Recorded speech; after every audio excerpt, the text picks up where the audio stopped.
하나님께서는 아들 예수 그리스도를 십자가에 내어 주셨을 때, 십자가에 달려 돌아가실 때 얼마나 고통스러운 아픔이요 슬픔이었을까. 하나님께서도 울고 십자가에 달린 예수께서도 하늘을 향하여 절규하고 하나님께서 슬픔을 안고 울고 예수님께서는 절규하면서 화답하면서 울고. 오늘의 성경의 본문 말씀이 2000년 전에 골고다 언덕에서 십자가에 쏟아지는 예수님의 절규입니다. 그날은 오후 3시인데도 불구하고 제6시부터 제9시까지 아침 10시, 9시경부터 점점 어두워지더니 3시임에도 불구하고 깜깜해져 버리고 말았습니다. 그 깜깜한 물 뚫고 예수님께서 절규하심이 하늘로 올라가고 있습니다. 그러면서 예수님께서는 절규하십니다. 엘리 엘리 라마 사박다니, 어찌해서 나를 버리셨나이까 라고 울부짖습니다. 그러다가 한참 후에 또다시 있는 힘을 다해서, 온 힘을 다해서 외칩니다. 예수님께서는 온 힘을 다해서 외치지만 사람들에게는 들릴까 말까 마지막 죽어가시면서 외침 다 이루었다 말씀하시고 영원히 돌아가셨습니다. 오늘 성경 말씀에 왜 예수님께서 십자가에 달리실 때에 온 땅이 먼저 어두워졌는가? 왜 예수님께서 돌아가시기 전에 해도 빛을 잃어버리고 달도 빛을 잃어버리고 하늘도 빛을 잃어버리고, 왜 이렇게 십자가 예수 그리스도 골고다를 중심으로 해서 온 하늘이 다, 온 세상이 깜깜하게 칠흑같이 어두워져 버렸던가? 예수 그리스도의 십자가의 죽으심에 하늘도 울고 세상도 울고 보내신 하나님도 울고 예수님께서도 울고 모든 세상이 다 함께 울었기 때문에 발이 깜깜해졌을까 생각을 해봅니다. 또 예수님께서는 온 세상이 깜깜해오자 왜 예수님께서는 절규를 하셨을까? 엘리 엘리 엘리, 아주 온통 목이 쉬도록까지 하나님을 향하여 엘리 엘리 절규하셨을까? 바로 이 울부짖음은 하나님께 대한 항의인가? 하나님께 대한 억울함의 토로인가? 왜 나를 버리셨습니까? 라면서 하나님께 대한 항의인가? 호소인가? 하나님께 대해서 왜 나를 버렸습니까? 라고 하나님께 대한 원망인가? 왜 이렇게 예수님께서 절규를 하셨을까? 만일 그것이 아니라면 또 다른 엄청난 고통과 아픔 속에 신비함의 절규였던가? 왜 예수님께서 깜깜함을 뚫고 절규하셨을까 생각을 해봅니다. 바로 이 날은 이스라엘 2000년 전 새해, 이제 하루만 지나가면 새 봄이요 6월절 축제를 하루 앞에 둔 송구영신 대낮, 골고다 아주 쨍쨍 언덕에 빛을 비춰야 되는데 바로 일찌감치 어둠 속에서 하나님을 향한 절규가 쏟아지고 있을까? 내일은 송구영신 6월절 새해 축제의 날인데 말입니다. 먼저 갑작스럽게 어두워져 버린 것은 하나님의 아픔을 표현한 것이 바로 이 하늘이 어두워지고 땅이 어두워지고 모든 것이 빛을 잃어버렸다. 하나님의 아픔을 표현하고 있습니다. 또 예수님의 절규는 하나님의 아픔을 표현해서 온 세상이 먼저 깜깜해질 때에 예수님께서는 바로 하나님의 아픔을 알고 응답하면서 절규하고 있습니다. 바로 예수님의 절규는 메시아의 절규, 신비한 절규, 신령한 절규입니다. 바로 예수님의 절규 속에 무엇이 담겨져 있을까 생각을 해봅니다. 먼저 예수님의 절규는 예수님의 인생에 대한 아픔, 고통, 예수님께서는 우리 사람들하고 똑같이 육체를 입으셨지 않습니까? 신성과 인성이 있는데 이 인성을 우리와 똑같이 가지고 있지 않습니까? 그러니까 가시관에 푹 찔러 눌렀을 때에 피가 흐르고 아프고, 그러면서 십자가를 골고다 언덕에 메고 갈 때 힘들고 지치고, 또 골고다에서 쾅쾅 이 뼈를 부수기까지 대못질을 하면서 받게 됐을 때 너무너무 쓰라린 고통, 그러면서 떼약 밑에 십자가를 지고 물과 피가 다 쏟아져 버리고 물까지 쏟기까지 얼마나 목타고 괴로웠을까. 바로 인성의 아프심, 육체의 고통 때문에 예수님께서 십자가에 달려서 절규하셨습니다. 또 예수님께서는 하나님의 뜻을 이루기 위해서 십자가를 지는데 너무너무 고통스러워, 하나님께서 이 세상에 보낸 것, 하나님께서 이 세상에 보내서 십자가에 희생시키시면서 이 희생을 당하시면서 하나님의 뜻, 온 세상 사람들의 구원을 이루기까지 하나님의 뜻을 순종하기 위해서 십자가 지는데 너무너무 고통입니다. 처절한 고통과 아픔 속에서도 내가 하나님의 말씀에 순종했습니다. 바로 이 처절한 순종의 고통의 절규가 예수님의 절규였습니다. 또 예수님께서는 죄 없으신 예수님, 죄는 잘 몰라요. 예수님 죄는 하나도 없어요. 깨끗하고 정결한 예수님. 그런데 인간들의 죄는 너무너무 무거워요. 크고 험악해. 이 죄를 다 지시고, 죄 없는 분이 무거운 인간들의 죄를 지고 십자가에 올라갈 때 얼마나 힘들고 아프시겠습니까? 무거운 죄 때문에 절규하신 예수님. 그러면서 예수님께서는 이 죄를 지시고 죄의, 인간의 죄에 대해서 예수가 죽어버리고 오히려 의에 대해서 죄인들인 사람들을 살려주시고 십자가의 피로 용서를 피로 흘려내리시면서 쏟아주시는 용서의 피, 바로 이것으로 말미암아 절규하셨습니다. 또한 예수님께서는 죽으심 이후에 나의 미래 모든 것을 다 하나님께 의탁합니다. 성부 하나님께 나의 죽음도 나의 미래도 나의 부활도 나의 생명도 다 몽땅 하나님께 드리겠습니다 라면서 맡기는 호소함의 절규가 예수님의 엘리 엘리 나마 사박다니 절규였습니다. 예수님의 절규는 역설적인 절규입니다. 고통당해 죽어가면서도 하나님의 뜻에 순종하여 인류를 구원시켰습니다. 이러한 지독한 고통의 한복판 속에서 역설적으로 승리를 외치는 절규가 예수님의 골고다의 절규였습니다. 하나님이시여, 인간들의 모든 죄는 내가 지겠습니다. 이제 저들의 죄를 용서하여 주시옵소서. 용서의 구원의 절규가 예수님의 절규, 희생당하면서 하나님의 아들로서의 하나님의 뜻을 성취하시는 분, 희생당하시면서 대신 십자가를 지면서 우리를 구원시키기 위하여 고통의 십자가를 지시는 예수가 우리의 메시아, 우리의 그리스도, 나의 구원주이십니다. 바로 이 나의 메시아 예수 그리스도 앞에 이런 놀라운 은혜를 받은 우리들, 매일과 같이 감사하여 그 은혜 감격하며 예배하고 경배하고 찬양 올려야 할 줄 믿습니다.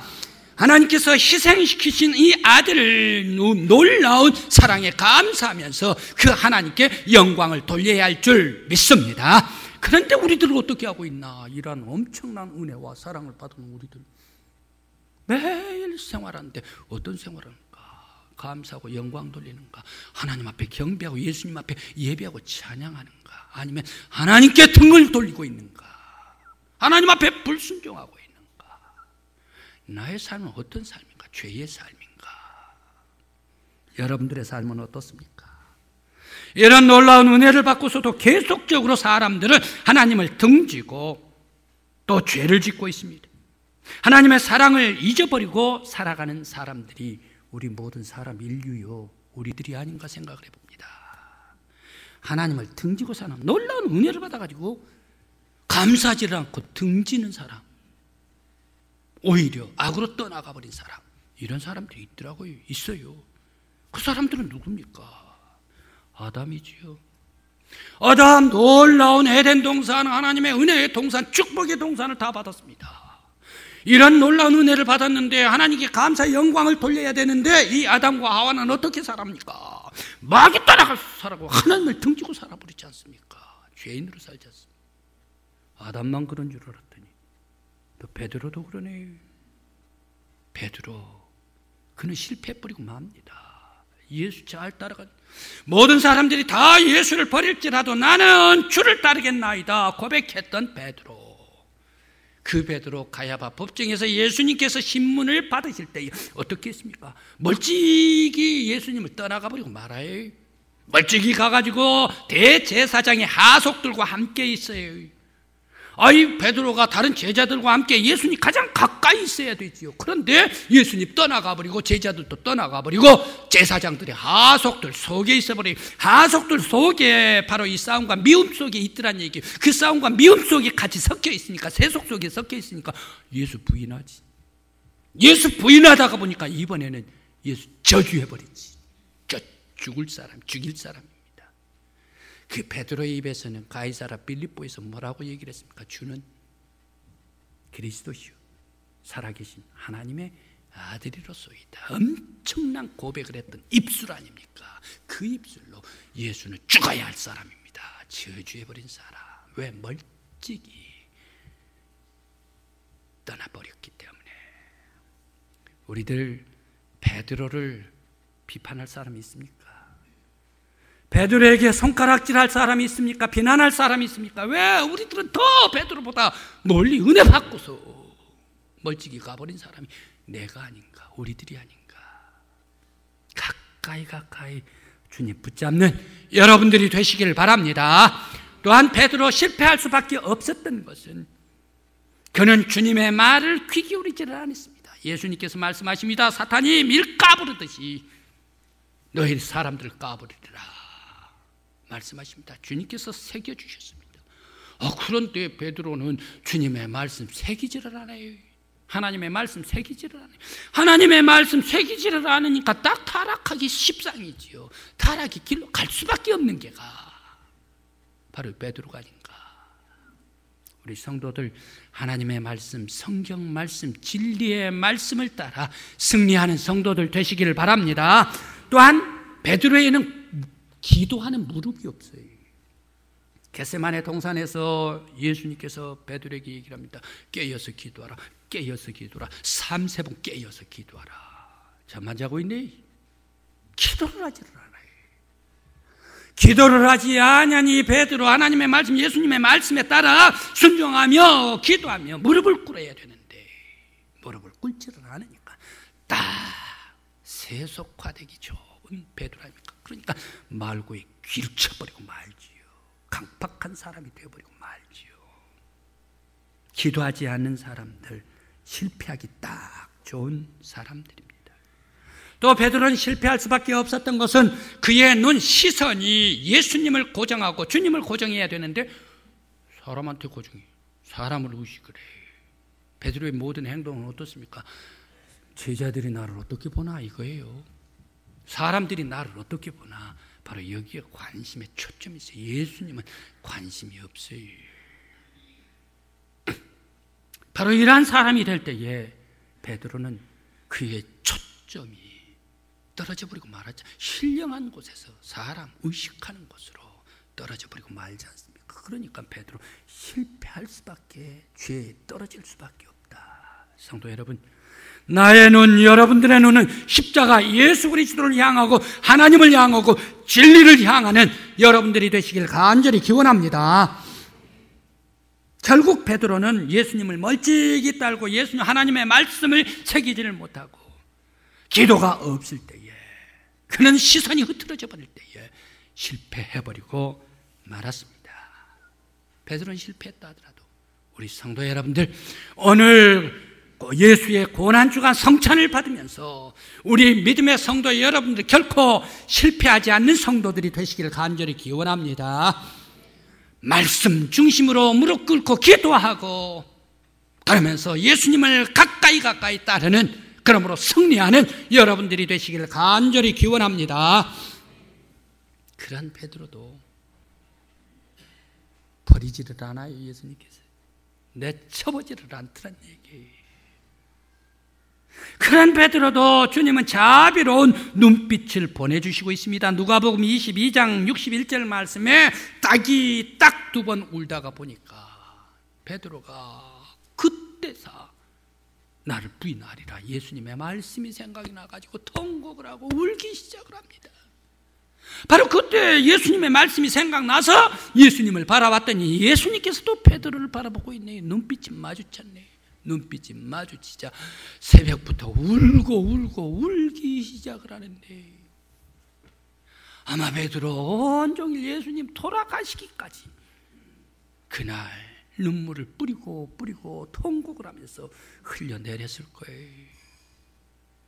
바로 새벽에 눈물을 흘립니다. 터져나온 이 베드로의 눈물. 예수님께서 브라이도리온 심판을 받으실 때, 심판을 받고 십자가를 지고 골고다로 올라가실 때 예수님께서 힘들어하신 그 모습을 바라보며 계속해서 눈물을 흘렸을 거예요. 갈보리에서 쾅쾅 대못을 박힐 때에 그 아픔 하시는 예수님의 절규소리에 또 눈물을 흘린 나 때문이다, 내 죄 때문이다. 예수님께서 십자가에 달려 돌아가시면서 이제 가시관 그리고 또 이 창을 푹 찌른데 이 피가 흘려서 물까지 흘러 쏟아 나올 때 그것을 바라보면서, 멀리서 바라보면서 베드로는 계속 울었을 거예요. 그러면서 예수님의 마지막 이 음성을 듣면서도 계속 통곡하면서 그날 죄일래 장마 비가 쏟듯이 베드로의 눈물을 통곡하면서 쏟았을 것이다.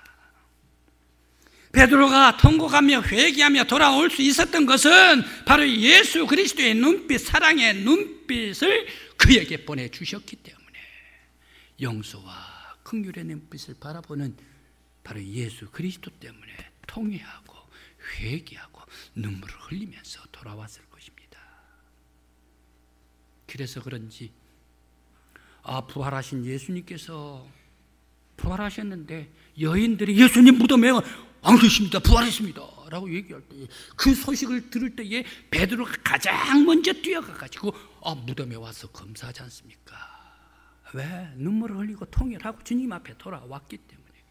바로 그런 통회한 베드로를 예수님께서 십자가에 쳐주시고 베드로의 잘못, 베드로의 허물, 베드로의 모든 죄를 다 씻어 주셨기 때문인 줄 믿습니다.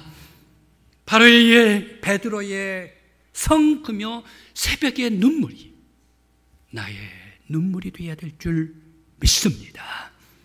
바로 이 베드로의 성금요의 통곡의 회개의 눈물이, 사죄의 눈물이 오늘 십자가를 바라보는 성찬을 받아들이는 우리 믿음의 성도들의 회개의 눈물이 되어야 될 줄 믿습니다. 요즘 많은 성도들은 신앙생활을 하면서 기쁨이 없대요, 은혜가 없대요, 능력이 없대요. 그러면서 내가 신앙생활해도 기쁨이 없는 것은, 교회에 와도 기쁨이 없는 것은, 내가 교회에 와서 능력이 없는 것은 나의 탓이 아니라 모든 다른 사람들의 탓이래요. 이건 권사님의 탓이요, 이건 집사님들의 탓이요, 이건 장로님들의 탓이요, 이건 당회의 탓이요, 이건 교역자의 탓이요, 이건 목사의 탓이다, 다른 사람 탓이다 라고 하면서 내가 능력이 없습니다 라고 탓하는 사람들이 더러들 많아요. 능력은 어디에서 나옵니까? 능력은 다른 사람에게서 나오지를 않습니다.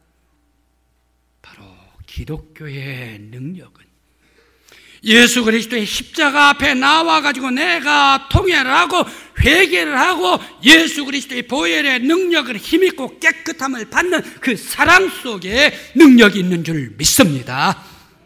우리 성도 여러분, 바로 나의 죄를 가지고 주님의 십자가 앞에 나가서 나의 지난 날의 모든 죄를 다 회개하는 저와 여러분들이 되시길 간절히 기원합니다. 그래서 능력 있는 성도, 담대한 성도, 용기 있는 성도, 성령님께서 역사해 주신 여러분들이 되시길 간절히 기원합니다. 종교개혁을 했던 마틴 루터, 종교개혁을 하는데 보람스 국회에서 교황에게 파문을 당합니다. 그래서 비텐베 이렇게 해서 운동을 하면서 성경을 쓰게 되면서 그러면서 계속 종교개혁을 했죠. 그 계속 번역을 하고 있는데 마귀가 와가지고 마틴 루터를 조롱을 해요. 야, 내각계가 종교개혁을 하는, 너와 같은 죄인이 무슨 종교개혁을 해? 너와 같이 아주 비겁한 사람, 너와 같이 악한 것이 많이 있는 그런 죄인이 어떻게 종교개혁을 한다고 해? 라고 마귀가 조롱을 했습니다. 그것을 볼 때에 이 마귀 자기의 잉크병을 던져버리고 마귀한테 던져버립니다. 그래, 네 말 맞아. 네 말 맞아. 나는 죽을 죄인이야. 나는 죽을 죄인. 너 말 맞아. 그러나 예수 그리스도 안에 성령의 힘과 성령의 역사가 나를 정죄하지 아니하고 나를 죄에서 자유케 해주셨다. 마귀 물러가라. 마귀를 물리칠 때에 예수의 십자가 안에서 사죄의 은혜를 확인할 때에 비로소 능력 있는 종교개혁자가 되었더라. 성도 여러분, 날마다 확인해야 합니다. 나는 십자가 예수 그리스도 앞에 나아가 내 죄를 고백하기를 원합니다. 예수의 보혈로 씻어주시기를 원합니다. 예수의 은혜로, 예수의 피로 나를 깨끗이 씻어 정결한 하나님의 사람이 되게 해주신 줄 믿습니다. 나는 이제후로 하나님의 자녀입니다. 하나님의 아들, 하나님의 딸입니다. 새로운 피조물입니다. 날마다 나를 확인하시는 여러분들 되시길 간절히 기원합니다. 그러므로 예수께서 오늘 골고다에서 외치신 절규가 성령을 통해 영혼에 흘러내려 용서와 사랑과 생명으로 여러분 영혼에 충만히 흘러넘치는 주님의 능력이 되시기를 간절히 기원합니다.